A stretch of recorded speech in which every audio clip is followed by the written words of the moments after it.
It's time now for the second programme in the series highlighting times when things didn't go exactly as planned. It's presented by Jonathan Hewitt. Yes? OK. Can I take that again? No, because that's what this programme's all about. Those rare but special moments on the radio all over the world when clangers briefly rule OK. The small South Pacific kingdom of Tonga will crown its monarch tomorrow in a ceremony following the royal traditions of England. King Taufa King Taufa Ahautu-Pou, who stands 6 feet 4 and weighs 21 stone, will don his coronation robes and accept the crown of the Kingdom of Tonga.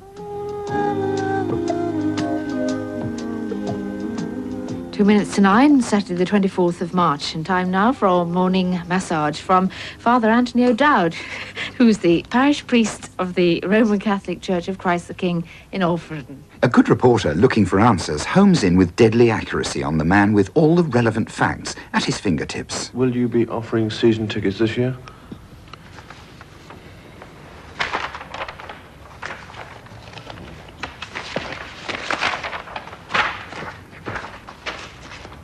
Yes, we shall be offering season tickets. I wonder how he'd answer a difficult question.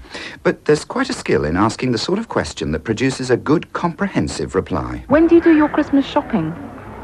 At Christmas. Isn't it marvellous how direct youngsters can be? What do you actually use to build a sandcastle? Sand.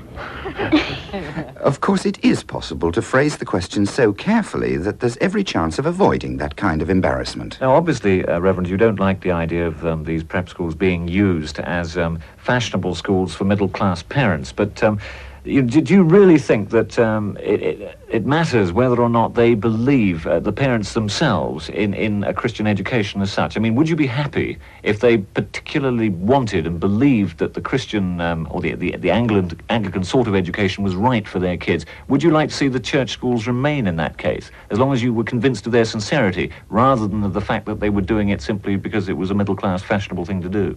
That's a very good question. I don't know. Neither do I. Brevity is generally regarded as an asset in any form of broadcasting. Unlike the printed word, the listener can't stop and go back to the beginning again. So, short sentences solve that problem. Having now received Israel's reaction to the Egyptian counter-proposals to Israel's proposals, which followed Egypt's reaction to the Israeli principles conveyed to President Sadat by Dr. Kissinger following his meeting last month in Washington with Defense Minister Mr. Moshe Dayan, the American secretary, known as Hustling Henry, to the exhausted journalists accompanying him, is now on what may, or as is just as likely, may not be his final round. And that may or may not, on the other hand, be one of the world's longest sentences, full stop. Terrific, full stop. The other day, a colleague of mine was sent out to cover the story of a demolition.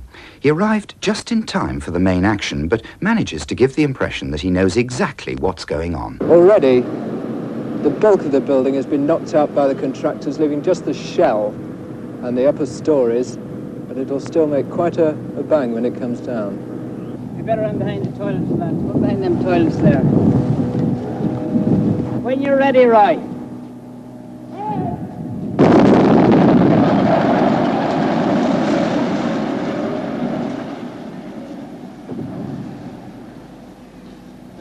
Get a good bang. Yeah, I think we got that bang beautifully. How did it go? I don't think I've ever come across such a perfect bit of accidental timing. Although my collection of clangers keeps growing, like Topsy, there's always a few that get away. One such was a very formal outside broadcast of a military tattoo, and a senior colleague was doing the commentary. In deeply reverential tones, he told me, he not once, but twice referred to the Royal Arse Hortillery. In the absence of the actual recording, which my colleague assures me he didn't destroy himself, we'll have to be content with a little bit of music now.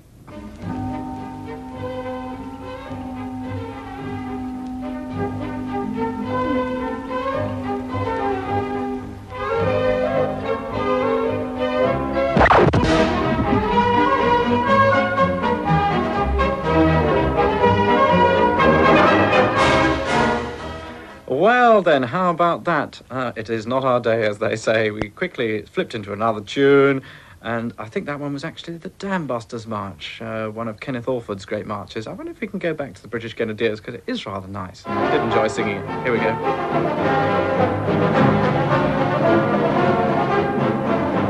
And talking of music, you do get some mighty strange instruments in the world of classical music on Radio 3.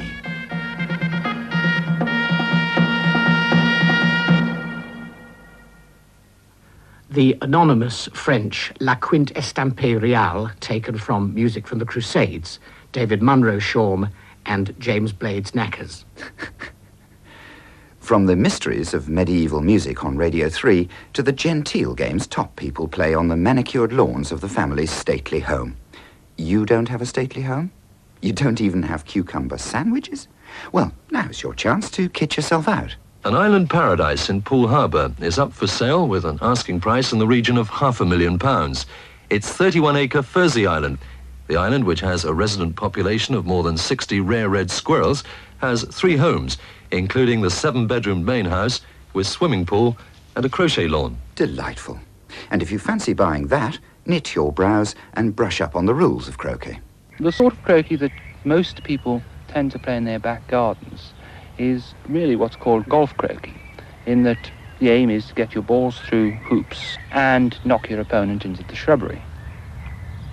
In association croquet, the idea isn't to knock your opponent's balls into the shrubbery, but to use them in order to make what are called breaks. And you play both kinds of croquet with mallets and malice. In garden croquet, I've noticed that this aspect of the game tends to make it rather malicious or mischievous. Do you think there is this side to croquet? Certainly there is. Some of the exponents try to make out that there is not. Splendid interruption. Some of the experts maintain that it's not.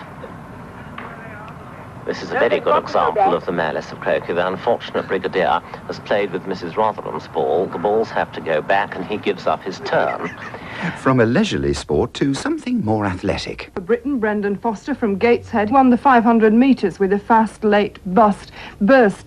And from busts to boobs, political ones, of course. A factor Agnew demonstrated to the full, regularly putting his foot in it and embarrassing the Nixon setup with his boobs. And although Agnew had his foot in his mouth, he did at least have his boobs in the right place. President Carter continues on his Six Nation tour, hoping, I'm sure, that he's put his boobs behind him. If you see what I mean. I most certainly do. I think. There'll be more sporting boo-boos in a future programme, but the one time we mustn't have any kind of chaos or confusion is during the news. And we go to the newsroom for the news read by, I can't remember who it is, but over to the newsroom. Well, let's see who is there. The 4 o'clock national news now with Laurie Bloomfield. Yes. Richard. Oh. Perhaps we'd better look elsewhere then. Well, just in case you're worried about what's going on, you are listening to Radio 4. We should be having the 12 o'clock news bulletin, but as these things will happen, our news studio is packed up. They are apparently running from one studio to the next at the moment, and they'll be there very shortly. Well, let's see if he's made it. Most shopkeepers now accepted shoplifting as an inevitable overhead. The estimated loss was £300 million a year. Attractive displays were often an intolerable temptation to people who were basically honest. The transatlantic oarsman, John Fairfax, is now only about 100 miles from the coast of Florida. The Coast Guard in Miami think he'll probably arrive there tomorrow morning. That's all for now. Next news, 11:30. And if you can't stand the pace, try Radio 3. 9 o'clock, and I'll read you the news when I can find it. At the moment, I've lost it. OK, I found it. Here we are. Once the news bulletin's been unearthed from the inevitable piles of paper, there's not much that can go wrong. Oh, yeah. With what's called an illustrated news bulletin, each live link-up's a sort of Beecher's Brook as the newsreader runs the course. In Washington, General Bradley's speech today was one of several interesting news developments dealing with our military defenses. Here's a summary by Gunner Back. We seem to be unable to contact Washington at this time. Let's try once again. Our cue to Washington is here is a summary by Gunner Back. Sorry, we seem to be unable for for some inexplicable reason, to contact correspondent Gunner back in Washington, even as we have contacted him every night for the past 8 years. Well, now then, to the nation's sports fans, the biggest news in quite a while is building tonight in Chicago, where world heavyweight champion Rocky Marciano is about to meet that challenge from ex-champ Jersey Joe Walcott. We sent correspondent Tom Casey to the weighing-in ceremonies today, and he recorded this report at that dramatic scene.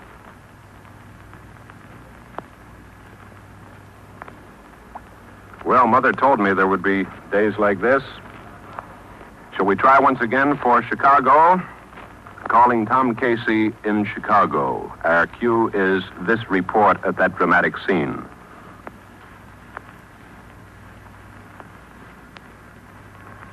Unfortunately, we had been told earlier today that Tom Casey had recorded a very fascinating report at the weighing-in ceremonies in which he had the voices of both Joe Walcott and Rocky Marciano. Let's see what else we have in the news to talk about this evening on a memorable headline edition, at least to me. Suppose we come back to you in just a moment or two. On this cue, I'll be back in a minute with more news. Headline Edition is one of over 60 top ABC news shows brought to you each week by a distinguished staff of reporters, analysts, and commentators. ABC specializes in swift, accurate, and complete reporting of the latest happenings here and abroad. That kind of news coverage doesn't just happen. A trained newsman fills in the coloring of the event to life, but it takes an experienced correspondent to know how that event fits the overall news pattern. In these days, when we have satellite links, you need a wide range of all sorts of experts to consult if something goes wrong. I've also been on to Patrick Moore at Chelsea, and he said he'll be very much on the job tonight with his big telescope. We had quite a bit of fun over this, and they're all going to report back to me anything that they happen to see. And I'll continue to keep an eye out, or rather an ear out, for more clangers from this wonderful world of radio communication. So all in all, it's going to be a very interesting board meeting tomorrow. Pardon? So all in all, it's going to be a very interesting board meeting tomorrow. Very difficult. Very interesting. Distressing. Interesting. Interesting. Yes, I should imagine it is. Join me for the next programme, won't you? So, from me... And from the British Broadcasting Corporation... I'll just say, don't fail to miss it.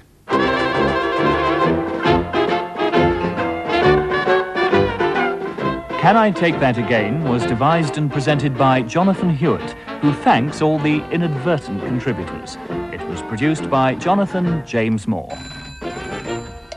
Yes? Yes, it's okay now. We're off the air.